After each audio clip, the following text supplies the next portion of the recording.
Okay, section 6.5, we're talking about trapezoids today. This should be a really short one too, because hopefully you already know this information.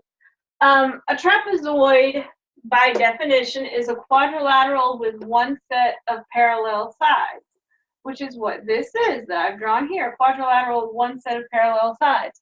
Now, a trapezoid, those two parallel sides are always called bases, we talked about in the video, and that these are always called legs because they're not parallel. That makes them the legs. Now, an isosceles trapezoid is a trapezoid that has one set of parallel sides, but that its legs have to be congruent. That's what makes it isosceles. The legs are congruent.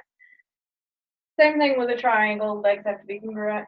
Okay, so the definition of a trapezoid, so that you know for your definition page what goes on there as opposed to what goes on the other page. The definition of a trapezoid, of an isosceles trapezoid, is a trapezoid with two congruent sides. The definition of a trapezoid was the one that was up here. Now, there are special rules, which of course come from your postulates and theorems. There are special rules that apply only to isosceles trapezoids. One of those is that the diagonals are going to be congruent, and the other one is that the base angles are going to be congruent. Now, when you look at this isosceles trapezoid, when I ask you the base, you're automatically going to say that it's this one right here, which is true.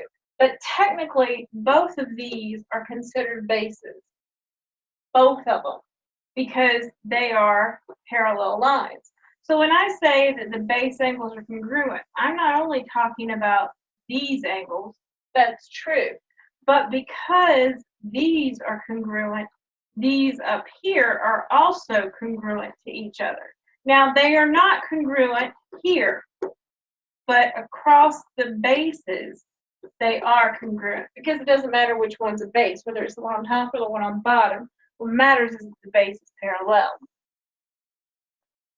Which leads us to some more interesting postulates. So they talk about the median of a trapezoid, and I'm going to draw a different picture for you for a median so you can see that it works with any trapezoid. We're going to go back to, as soon as I get it open, this picture up here.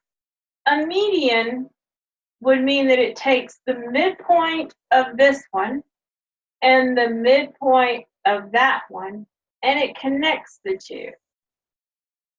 That's my median. Now, that is the definition of the median of a trapezoid. Come on. It doesn't mean that this is congruent to that, doesn't have to be. What it means is that the midpoint over here is connected to the midpoint over there. That's the median. Now, some of the rules about that. So this was the definition part. Some of the rules about that are what come next. Let me get it off. Okay. Tell you, this thing is not easy. If you have a median, then it also has to be parallel to both of those. That is one of the rules, which means it's the purple one, goes on the purple sheet. And the length of that median is found by taking the average of the two bases. Now, there are easier ways of saying that, but basically what you do is you average them, you add them up and divide by 2. It has to be directly in the middle, so its length is going to be directly in the middle of those two lengths. That's basically what we're talking about. It works with any trapezoid. It does not have to be an isosceles trapezoid, although it's true there too. It can be one looking like this or one looking really, really off. Now, all that being the case leads us to this. Let's say instead of looking at this like it was a triangle, we looked at it like it was a trapezoid. only my other base is this one little point right here. This one teeny tiny point, if we counted that as a base, then this line would be our median. But instead, this looks like a triangle, so we call that a mid-segment because it connects this midpoint with this midpoint. So that is called a mid-segment of a triangle, but it works the exact same way, holds the exact same stuff true. So its definition is that it connects the midpoints of two sides. But its postulate is that mid-segment must be parallel to the third side. Because had this been a trapezoid, this side would be parallel to that side. And we know that it can be because it's just one point. So it can go in any direction, technically. Which means that this one would also have to be parallel based on that. And the other thing is that its length is half of the third side. So half of this side is equal to that side. Which makes sense because this doesn't have any length at all. Over there, we average them. Here, if I average a length with nothing, that's 10 plus nothing, and half of 10 is 5. So averaging it is just taking a half.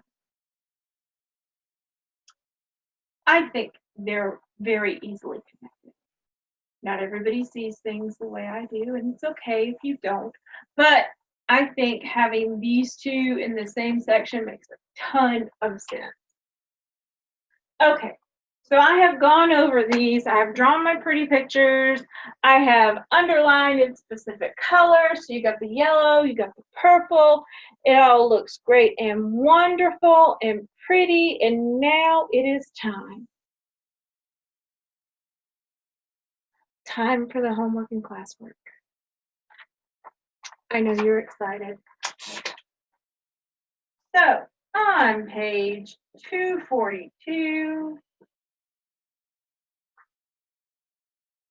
classwork is numbers 1, 5, 9, 13, and 17.